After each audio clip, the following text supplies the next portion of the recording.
I'd like to call the City Council meeting of September 8th, 2025 to order. Roll call, please. Alderman Morgan Adams. Here. Alderman Dash. Here. Alderman Cameron. Here. Alderman Terry Anderson. Here. Alderman Dolik. Here. Thank you. Please stand for the pledge.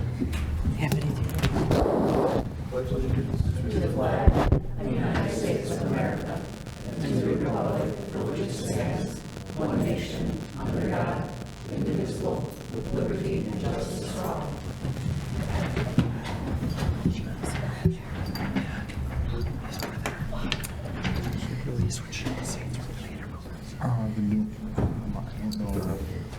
don't know if they're, I think we're pulling these off. Peter, we're doing the approval of these ones now, or we? Yes. Okay, yeah, we're approved, but we're not doing the annual review. Yeah, we'll do it. Okay. We're gonna do that either next meeting, we can have it, so go ahead and recommend. Okay, item 3, approval of minutes. I need a motion to approve the August 25th, 2025 City Council regular meeting minutes. I'll make it an omnibus motion to approve the August 25th, 2025 City Council executive meeting minutes. Need a motion to approve. So moved. Second, Anderson. We have a motion and a second. Any questions? Comments? Roll call, please. Alderman Cameron. Aye. Alderman Anderson. Aye. Alderman Morgan Adams. Aye. Alderman Dash. Aye. Alderman Dolik. Aye. Motion passes.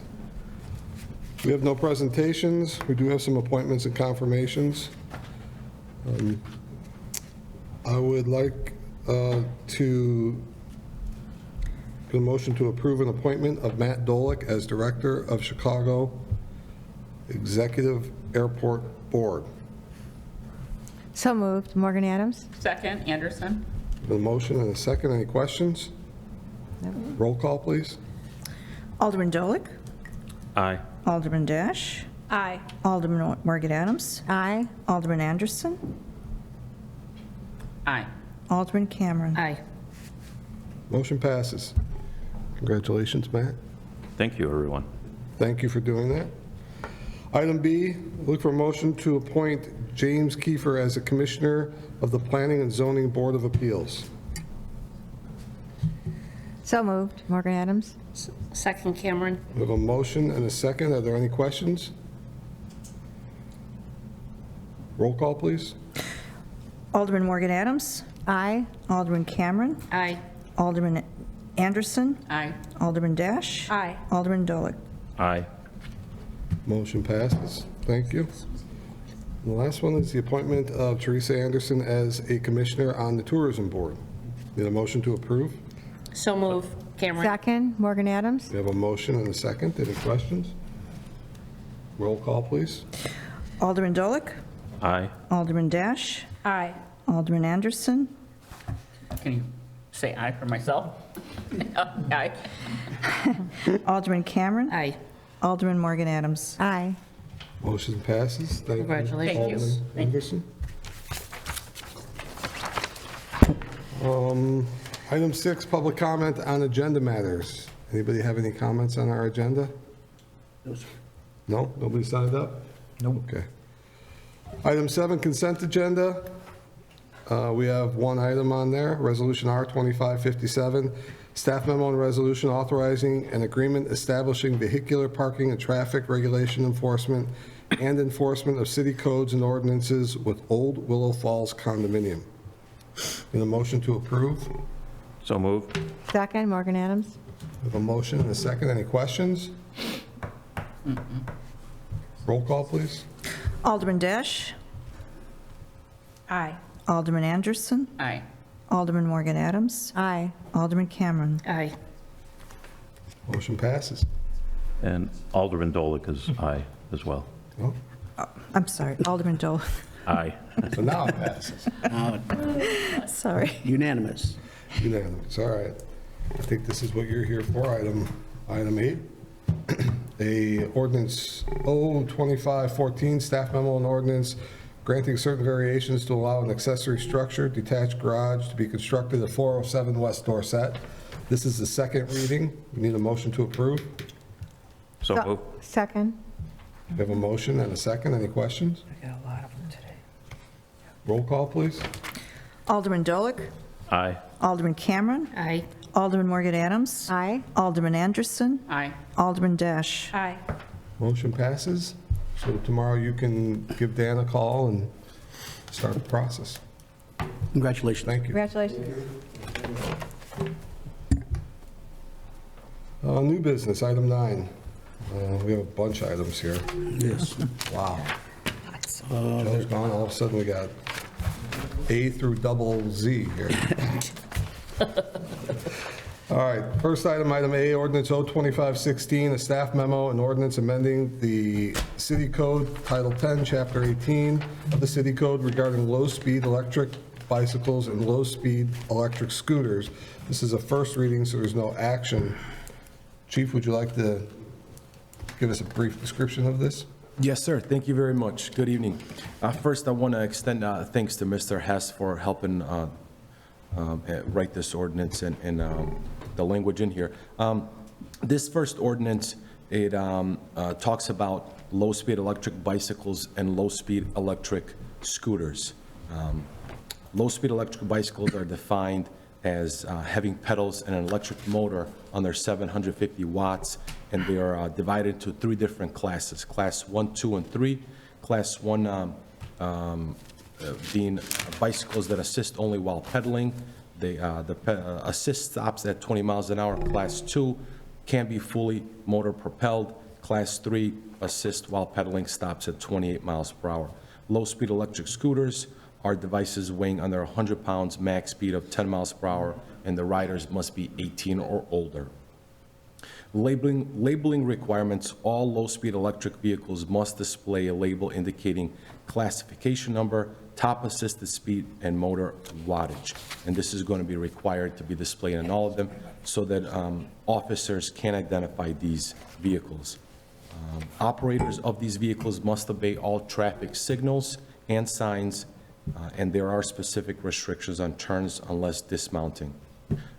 Riders must remain seated and may only carry passengers if the electric bike is designed for it.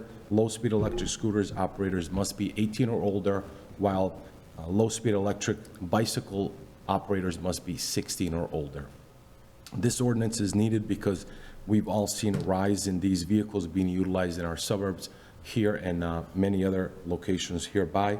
And then lastly, this ordinance will prohibit the operators from taking these electric vehicles on sidewalks. They will only be, that is for the bicycle. The scooters will be allowed on bicycles since the scooters will be allowed on the sidewalk since they travel at a much lower speed.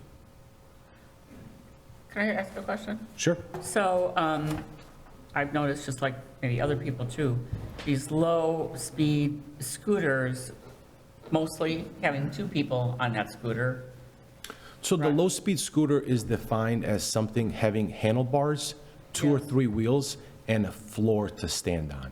Right. That is most commonly seen as a low-speed scooter.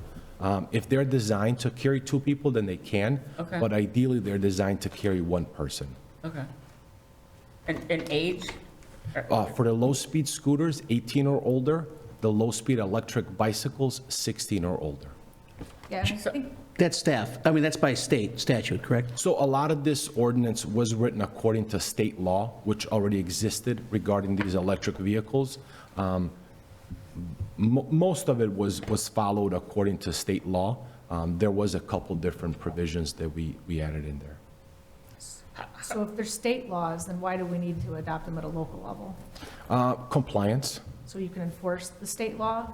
so that we can enforce it more on a local level and get compliance from residents and citizens.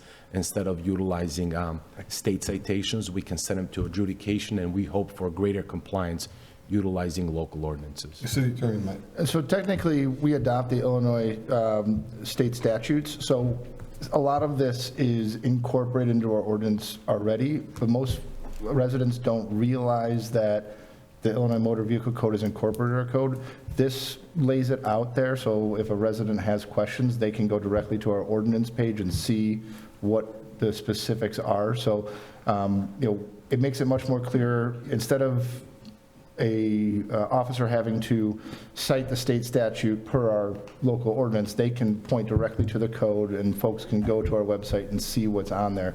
For the most part, it does mirror it. There are some additional compliance requirements, such as if, individuals remove specification stickers, that they are required to be able to present them to prove that they are not high-powered or, high horsepower electric or gasoline bikes. So we did talk about that we could start citing them under the state code now. It just is a little bit more confusing for folks if they have to open up the state statute book and go through that as opposed to the local code.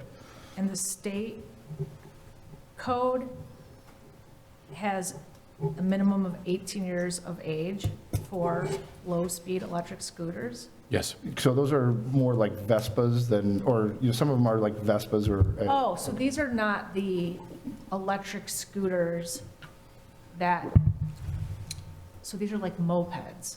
Okay, when I saw electric scooters, I was thinking of like, when you stand on it, you press the handlebar, like the kids use on the college campuses, or even like the local kids. It is for those as well, yes. It is for those. So that's where I guess I'm caught off guard, because you only have to be 16 to ride a gas-powered bicycle, but you have to be 18 to ride one of those little like $200 scooters you buy on like Amazon. Like I said, it does mirror state law. My understanding is that with the bicycles, they still have pedals, and it's still operated as a traditional bicycle, to where a scooter is something new. It's not something that's been around for a long time. So that's why the age is different, 16 versus 18. And the state law does require, the state statute does require those low-power electric scooters to be 18. How heavily it's enforced, you don't see it a lot, which is what you're starting to see more on a local level, and the state is starting to get more involved in the enforcement as well. But Kids are using them to get to the high school. And I think that's the other part. Right, and a lot of these kids are not 18. And that's the other part of these local ordinances is getting the information out. A lot of parents are not up to speed on state laws, on Illinois vehicle codes. However, with local ordinance, we can inform parents. And like I said, compliance is the goal. It's much easier on a local ordinance charge than it is on an IVC, on a state violation, to inform residents, parents, and get their compliance. And one of the other things that is in here that Chief and I have discussed, and it's worked well for other municipalities I work with, is parental responsibility, which allows officers to not necessarily cite a 12 or 13-year-old and give them a ticket and bring them in, but they can advise the parent of what the law is, and if the parent, helps move things along and helps with compliance, then, we're not having to cite anybody. But if they are now knowingly letting their child do something illegal, the parent themselves can be cited as opposed to the child, which we see which I've seen be a lot more effective. Judges don't necessarily want to cite 12, 13-year-olds. Officers don't necessarily want to write tickets to 12, 13-year-olds to bring them in. But this is a way to inform parents and get them involved and help them, regulate things as well. So, since I think there's quite a few scooters out there being ridden by 12-year-olds, 13-year-olds, 15-year-olds. Absolutely. How do we plan to communicate this? Are we going to put it on our newsletter repeatedly so people know? I mean, I imagine that parents are ignorant to this. They're just going to a store, buying them. My kid wants it, kids down the street have it, everybody on the block has it. They're using it to get to their friend's house. Yeah, the goal is once these ordinances are finalized is to create flyers and bulletins with pictures. I think that's where the biggest confusion is, parents not knowing what these devices actually look like and what they have under what classification it falls under, and distributing to citizens via Facebook, e-news, newsletter, any kind of means that we have of advertising and getting this information out. The city webpage with pictures. We already have a page under the police page detailing some of this that has existed for a while, but images is going to be a key here in identifying what the different vehicles and what classification they fall under. Yeah, it might also be a good idea to get the people who are selling these vehicles, because I was at ABT not long ago, and I saw a 14-year-old, a man buying one for his 14-year-old daughter. So, and ABT is telling him it's totally fine for 14-year-old children to ride these. So I don't think they know. So these places that sell these vehicles need to have that information as well. That's a very good idea. Thank you. If I may, I was at a meeting with State Senator Julie Morrison, and this is not just a Prospect Heights issue, this is everybody. And we all expressed our frustration in what's happening is there's a patchwork of regulations from municipality to municipality. You know, we're non-home rule, so there's only so much we can do versus a home rule community. So the state is actually looking at this to try to get some uniformity, because you figure any of our children residents who are going to Hersey on a scooter, they go through not only Prospect Heights, but Arlington Heights as well. Or if they're going to Heffy's Hot Dogs, they're going into Mount Prospect. So having multiple regulations by municipality, that patchwork just is not going to be, it's just it's an ordinance. Jurisdicts, right? I mean, so whether these municipalities have created their own ordinances, by state law, any of the police officers could pull them over. Correct, unless they can, because they're a home rule community, they have more leeway. Or another way to look at it, Right. Danielle, is to say that some municipalities aren't enforcing state law. So, I mean, they're not enforcing what's on the books. I never would have guessed that the, I call them razors, that's what I Yeah. call them. Right, when my yeah. kids were- Razor. The electric razors are, that you had to be 18, yet I can drive a bike with a gas, Right, that's why I 1 horsepower. clarified engine on it the that- age limits on the 16 versus 18. Like I said, I think the idea is the bicycle's been around a long time. People know how to ride bicycles. The fundamentals of a bicycle don't change, whether it's electric or gas-powered. It still has pedals, a handlebar, and a seat, 2 wheels, to where the scooters have not been around that long of a time. I personally think it is tougher to that point, for officers to pull over a 12, 13, 14-year-old and cite them on a state ticket or get their parents involved. So there isn't a lot of enforcement when it comes to that. With local ordinances, that could change, informing the parents first, but also the parental responsibility. The ticket for somebody who's 16 or younger would not go to the individual operator, but rather to their parent. And this gives you discretion. I mean, you write warnings for speeding. So why can't you write a warning for, and it's just going to be a compliant, eventually compliance will improve. These razors have been around, these electric ones, for a long time. Yeah, I know. It's just all of a sudden, I was 2 days ago on Euclid and 83 and saw 3 razors with 2 pairs of junior high girls on them flying across Euclid. Yeah. I mean, it's just all of a sudden, there's just been an explosion of use of these things. I'm like you, I was shocked that a razor would be 18, but a electric bike is 16, and so it is what it is right now. And I assume this also applies to fully gas-powered, like a mini bike, like a mini motorcycle. So there is another ordinance, which is the next one, specifically talks to gas-powered bicycles that are legitimate gas-powered bicycles. The mini bikes are completely outlawed. They are to remain on private property, and they would fall under other mobility personal devices. They would not fall under any of these categories. There is no state law governing them. They are completely illegal to be on sidewalks or city roadways. Okay. There is one that I've seen twice now on the east side, and the operator cannot be more than 12 years of age. It's one of those little mini bikes from like the 1970s. He's not driving recklessly. He's got a full helmet, like a NASCAR kind of helmet, but he's riding on the sidewalks. But it is a mini bike. It's not a scooter, nothing like that. Which would make it illegal to be on the sidewalk. Okay, thank you. Chief, you use the term, and I know we're jumping ahead to the second item here, but you use the term in one of these ordinances of personal mobility device or personal mobility. When I hear that, I think of the ads on TV for people who, disabled, can't get around, or like you would see at Jewel or Costco or something like that. Does that exclude those too? Those can't be driven on sidewalks? Is that? No, that term is specifically designed for those that don't fall into the category of the low-speed electric bicycle or scooter. It's not for those mobility devices for people that are handicapped or can't get around. Okay. It was designed as a catch-all for those mini bikes. Are those allowed on streets and sidewalks? The mini bikes? No, somebody with a disability that, they have an electric mobility device. They They're call it, allowed. it's not, I wouldn't call it a wheelchair, but they use the term mobility. Rascal. Yeah, like a rascal. Yeah, they're allowed on sidewalks. Okay. Yeah, so now we're gonna have to take our kids' scooters away and buy them one of those. to try to- Fabulous. I can't wait to see those kids. I'm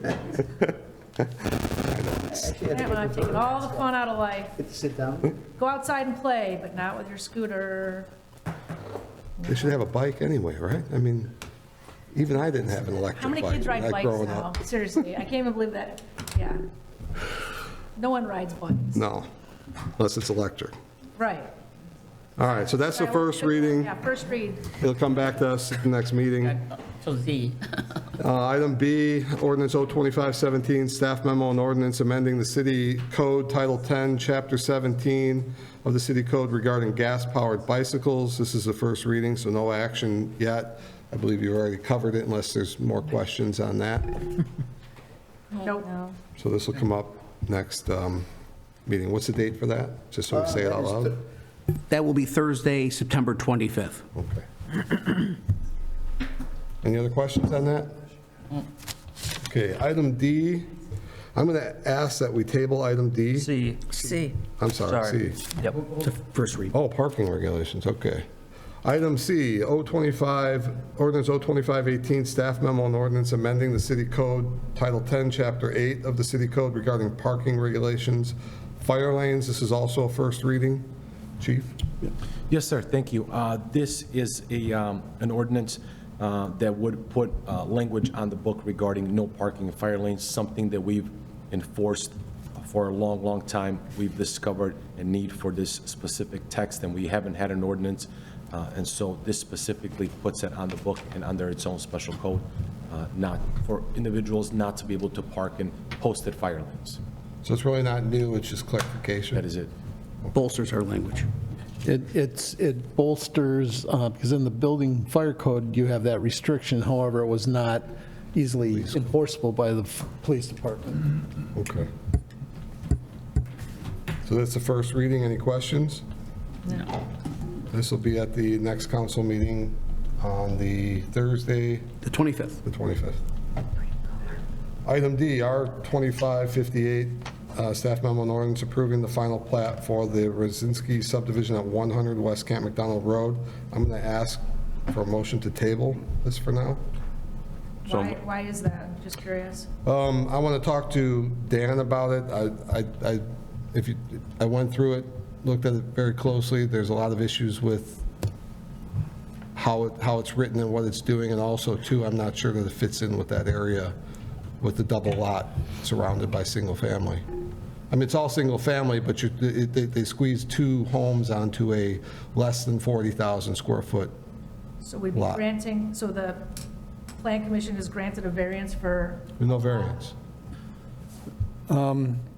It was in a plan commission, it wasn't a zoning issue, came under the subdivision ordinance, and the owner of the property had a 41, almost, or a larger lot, over 40,000 square feet. However, a portion of that went out to the center line of Camp McDonald Road. And with the subdivision, Cook County requires that that area be vacated, so they have their right-of-way, which then reduced the lot area to about 38,000 or 39,000 and change, roughly, which each lot was approximately 200 feet short of the 20,000 to the 300. so they were really, really close to a half acre. Correct.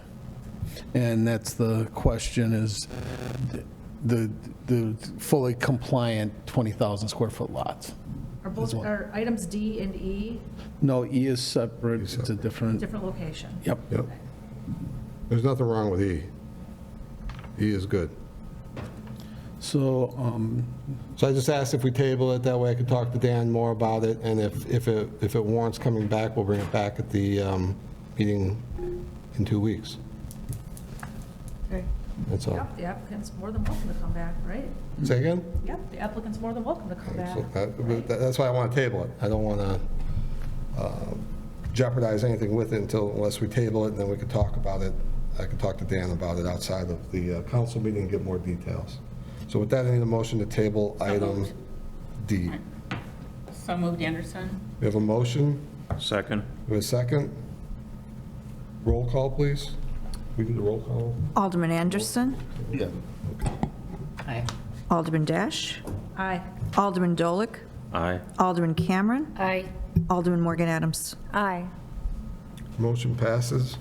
Item E, Resolution R2559, staff memo and ordinance approving the final plat for the Rosinski 2 subdivision at 10 North Elmhurst Road. Need a motion to approve?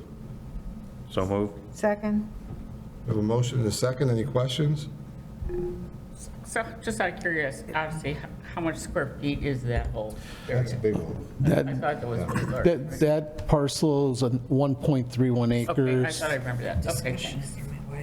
And that's a standard split. That's probably the last lot that can be split like that. When I was growing up, though, they were everywhere, but now there's really none left.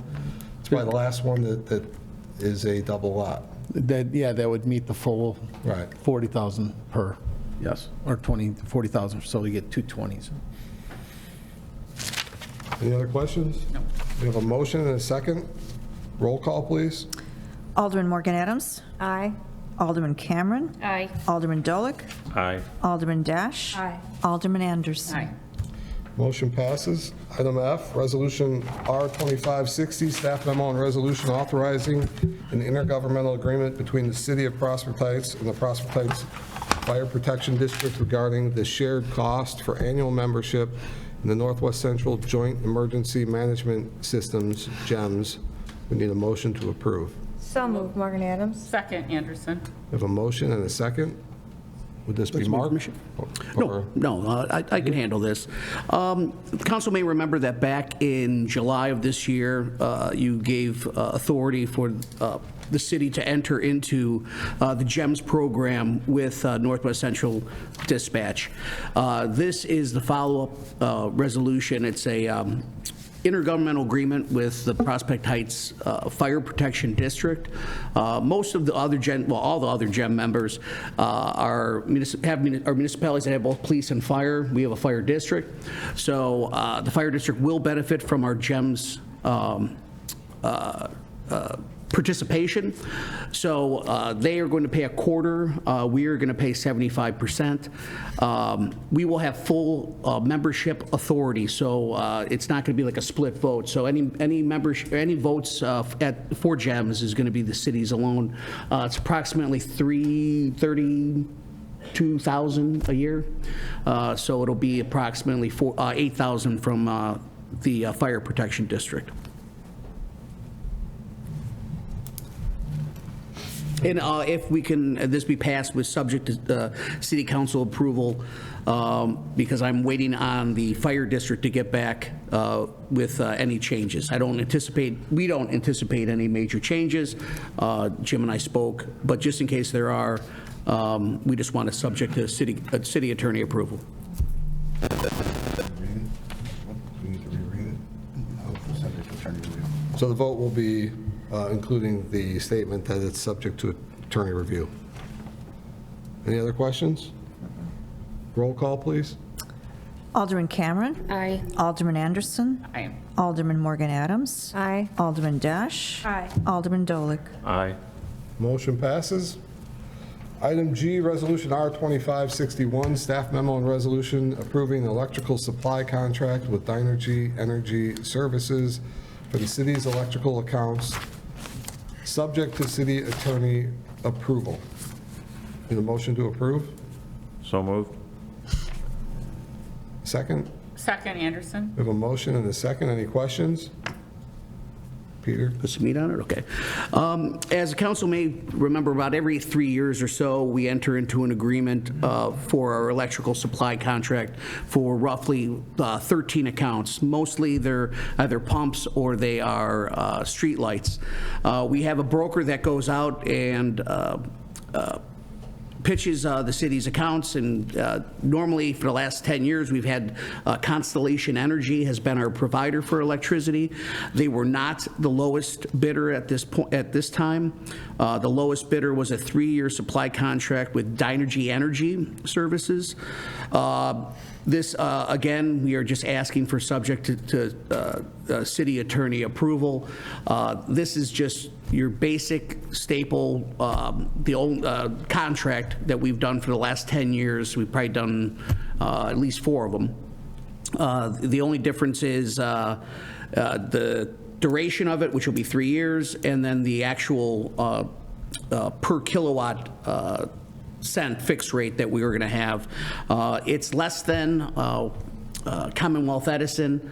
And as you may remember, the big electrical aggregation for residential, that is gone. There's no benefits there anymore, no savings, but we can still do it at the municipal level. So we do the best we can to save money on our electrical supply for our street lights and our pumps.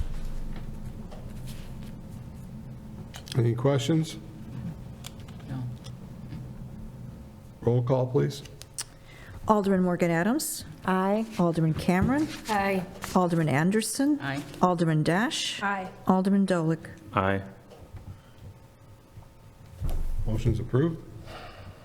Item H, Resolution R2562, staff memo and resolution approving a contract with Community Solar for alternative electricity sourcing, subject to city attorney approval.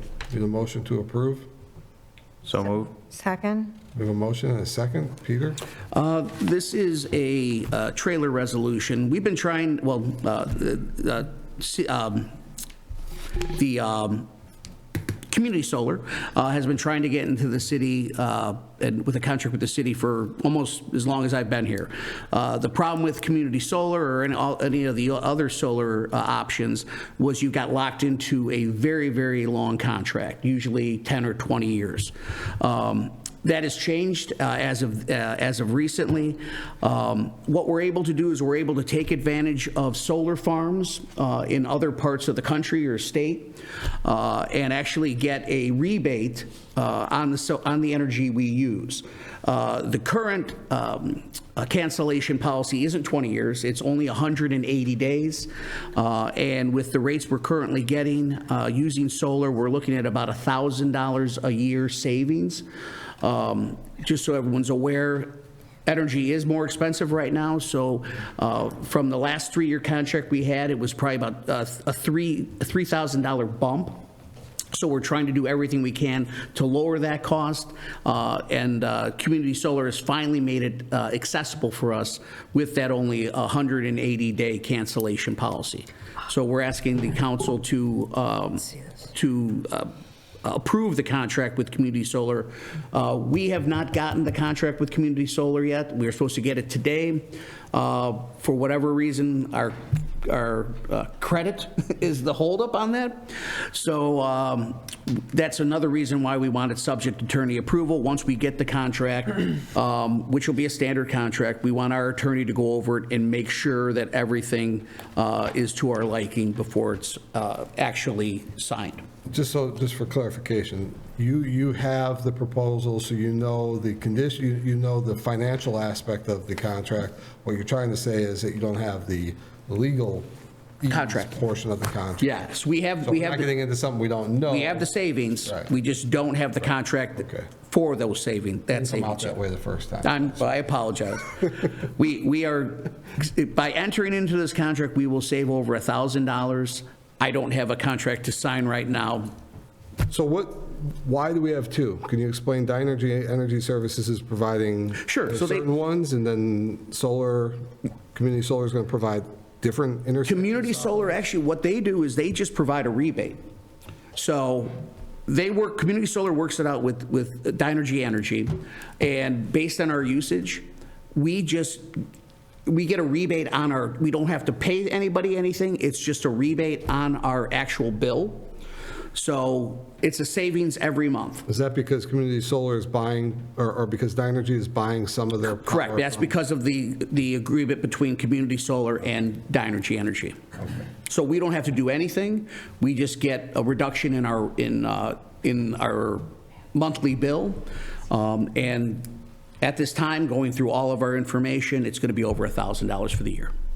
And again, if at any point we aren't seeing those savings or any issue like that, we can always cancel within 180 days. We just have never used this before because of the ridiculous requirement that we had to stay in for 20 years.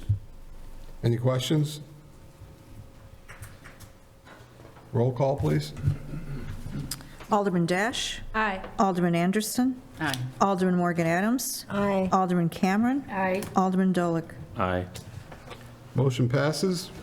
Item I, Resolution R2563, staff memo and resolution authorizing an agreement with Chicagoland Paving Incorporated for approximately 950 square yards of hot mix asphalt patching in the amount of $43,500. Subject to attorney review, or attorney approval. We need a motion to approve. So moved. Second, Anderson? We have a motion and a second. Any questions? Mark, do you want to add some meat on this bone? Sure, add a little bit to it. This is a contract to do some hot patching across the city. These are spots in our roadways that we won't make it through the winter with. They've deteriorated so bad that we're constantly pothole patching and fixing, trying to make them safe. Chicagoland Paving will come in, they'll square cut and hot patch these locations. We work with Gewalt Hamilton on our road list and stuff that we've found in Public Works as to be hazardous roadways. Sent the guy from Gewalt Hamilton to go out, measure, mark up, and then put this contract together. So once Chicago, if we approve tonight, Chicagoland will get it on their schedule, and we'll get these patches done before the end of the season. It's around 12 locations in town that are in dire need. We still are doing pothole patching every few weeks. We'll hit little spots. Our roads are getting progressively worse, but we do a small amount of hot patching every season at this time to make it through the winter season. So that's where we're at. Any questions? No. Roll call, please. Alderman Morgan Adams. Aye. Alderman Cameron. Aye. Alderman Dolick. Aye. Alderman Dash. Aye. Alderman Anderson. Aye. Motion passes. Item J, Resolution R2564, staff memo and resolution approving a bid and contract with DK Contractors for the Public Works Yard Site Grading Project at a cost of $152,085 and a 10% contingency for unknown, or for unforeseen underground conditions. Need a and this approval would be subject to attorney approval. We need a motion to approve. So moved. Second? We have a motion and a second. Mark, Peter? I'll speak. go ahead. Sure. This has been a project that's been around for years. It started out prior to COVID, and then it got benched for a while. It came back into our budget cycle last year. We pushed it off to this year. This is to regrade the rear area of Public Works, which is behind the Salt Dome and behind the sheds, for those of you that are familiar with the parking lot there. It increases the rear parking lot area of Public Works by almost double of the working condition area.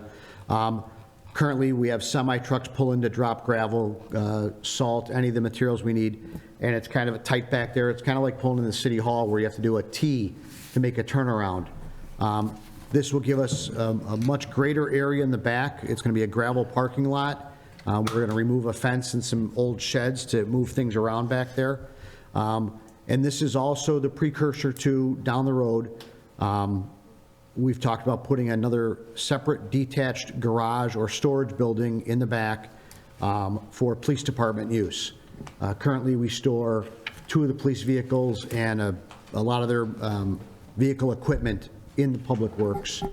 And it's not secure by any means because it's in our main building area. So down the road, we would like to see this area back there with a building where we can put vehicles and stuff and have a secure police storage area, so Are they paying you guys rent? No? we'll work on it. I have a feeling we'll be on the same policy we're currently on, so. But that's down the road, that's just a step in our master plan, but at this point, it's getting usable space that all we do now is just mow it, so. How far east is that going to go? Is it going to be behind the detention pond too, or no? No, sir. Well, the scope of the work and the grading does go into that area, but if you're familiar with the Public Works building where the gun range is, the fence line that runs on the east side of our property will just go straight back to the fence now, instead The of fence going south? the fence to the south. Okay. Correct. So there's a large chunk back there that currently is overburden of material from when the pond was dredged and when Public Works needed a place to dump stuff. It all went back there. So it's just squaring off the property, basically. Okay. And then the rear of that, it bumps up to Quincy Park, but we're not taking the lot all the way back there. There'll be about a 6-foot or 8-foot buffer, which is already lined with bushes and vegetation and a fence line. So we're going to keep that wall, to say, in between. We're not taking out any massive bush lines or anything like that, so it should look the same from the other side. Any questions? Have to charge your rent. Yeah. We'll work that out. Yeah. And then Roll call? we tell them it's more money than we want to spend. Roll call? Alderman Anderson. Aye. Alderman Dash. Aye. Alderman Dolick. Aye. Alderman Cameron. Aye. Alderman Morgan Adams. Aye. Motion passes. Item 10, staff, elected officials, and commission reports. We'll start on my left with staff. No report. No report. Peter? No, just I want to remind everybody out there that the next meeting is going to be Thursday, September 25th. Thank you. Dan? A couple things. Thank you very much, Mayor and Council. First is that we will be having a new fusion restaurant where the old Gin 28 is going to be going at Prospect Crossing. I met with the owner today. He's going to be doing quite a bit of interior cleanup and changing of the interior space, the front of the house. The kitchen itself is going to get a full cleanup. It's a big kitchen, it's a huge kitchen, but just needs some cleaning. The mall has restaurants as an approved use in the PUD, so will not have to go to the zoning board. He is not requesting a liquor license based on the type of food and type of business he wants to run. So therefore, it'll be just a new restaurant in town for us to take that space. Secondly, I want to bring everybody up to speed. It's been 3 weeks since the opening of the chicken keeping application period started. As of today, we have 9 applications, 7 of existing current owners, 2 new that do not have chickens. Starting tomorrow morning, we will be doing our first rounds of inspections of the properties to get these first permits issued. The deadline to get applications in so that we can move forward and get an idea of how many existing folks are out there is October 17th. So get your applications in. We're ready to move forward. So thank you very much. That's all. Dan, I have a question. Yes. So we'd wait till October 17th, and then are we going to address people that have not ever had chickens and start considering those applications? Well, the 2 people that have applied were one of the first ones to apply that haven't had chickens yet, and they're chomping at the bit to get in and get their licenses. The other 5 or the other 7 that have chickens already have submitted, and we have been in conversation with them about setting up inspections. So I don't know, based on only having 9 applicants, do we just wait? Or do we issue it to the people that don't have chickens already? I would think we'd wait, since I thought we agreed that we would only consider those that had chickens first. And since they But the have till time is October up. 17th. Time is It's a up. rolling application process, so, I mean, everybody could have come in, and then that would have been evaluated once we got to the limit, but if they're not, nobody's coming in, we're gonna evaluate all that come in. But don't you think we need to wait till October 17th? What if we have this rush of people? Because they have till October 17th, they don't really need to come in until, that date. This was mainly just a status update of where we're at. I mean, I'm just, in terms of people, let's say we did it this big rush, and they have till October 17th, and then all of a sudden, You oh, don't but have till October 17th, that's the last day that you can do it. I understand that. It's not intended to be wasn't intended to be get it in whenever you can before the 17th, and we'll evaluate everything then. It was come in and get the process started right away. I mean, so there's not you're running the risk if you don't come in of losing out. I can appreciate that. Because after October 17th, we have to start enforcing for people who have chickens who haven't come in to get their to submit an application? Correct. Okay. Yes. I know there was initial conversation that if it was more than 75, we would address that if that became a concern. But if people aren't coming in to do it, and Dan's able to clear the decks of these applications coming in and get it done, I don't think there's a need to wait until the end of October to then decide to start to go through them all. You can go through them now. And I just remember that conversation, a couple ladies here that said, and we're already having people that have never had chickens here, we're going to have them also apply, even if they never want a chicken. Right. They're going to get a permit, even if they We've might had not 9. ever get one. Maybe everybody's deciding they don't want their chickens or they've gotten rid of them. I don't know. But I mean, Oh, yeah. we're not going to wait until the end and then deal with 75 or 60 or 50, however many turn them in at that time. Dan should be able to process that now. We only have 2 new ones. So No, I know. Dan can process the repeat. More importantly, we have 66 non-applications. Oh, I They're realize out that there. is Come on in. that is really important. I know that they have not applied. Right. And so that's a little bit So, I mean, aggravating. maybe there's been a change of heart. I don't know. Maybe Maybe they don't want to go through it all. Right. Maybe. I will be, we will be keeping the information on the city's website. The e-news will be putting on the message board out front, and we'll do other ways of trying to get the messages out to folks. We've, always wanted people who had chickens to be able to keep chickens. That's not changed. It's just getting through the process. So I'll be keeping you guys informed of where we're at as the time goes on. Thank you. Thank you. Thank you. Mark? No, sir, nothing today. Bob? Chief? Thank you, sir. I'm pleased to announce that today we swore in a new part-time police officer, Don Vasquez, who comes to us with over 25 years of experience with the Chicago Police Department and other federal law enforcement agencies. He's currently employed with the Elmhurst Police Department part-time. He will be joining us part-time as well, working weekend nights to supplement our patrol efforts. This upcoming weekend, we are hosting interviews for entry-level police officer applicants. For the first time ever in a long time, we have approximately 57 applicants that are interviewing over the course of Saturday, Sunday, and Monday. So Deputy Chief, myself, and the police and fire commissioners will be there to host those interviews, and we hope to have somebody ready for the police academy once the process is all wrapped up. That is all I have. Thank you. Thank you. We'll start on my right with elected. Danielle? Matt? Nope, thank you. Wendy? Nope. Terry? I have no report, but I have a question on school bus, where kids are where kids are waiting for the bus. I've noticed this year that the kids on Apple Drive are standing on the hill on the north end of Apple Drive versus on the other side, and they're standing in the street.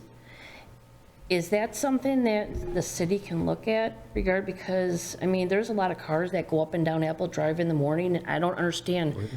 They used to be on the south end of Apple Drive. Now they're on the north end of Apple Drive, standing on the side, on the curb and on the street, waiting for a school bus. Chief?